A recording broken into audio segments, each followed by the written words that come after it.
اکتان زیاده. ببینین چیکار کرده داخل توربو رو نابودش کرده. باز کردیم کفش هم تاب داشته برده همجا رو جوش داده.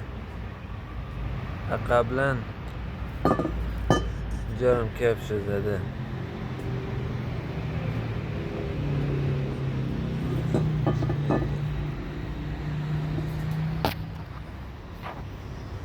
مال این ماشینه. قبلا هم از این قسمت واشرش هوا رد میکرده. کلا این قسمت هوا رد میکرده. کلا تاب داشت اصلا کفش.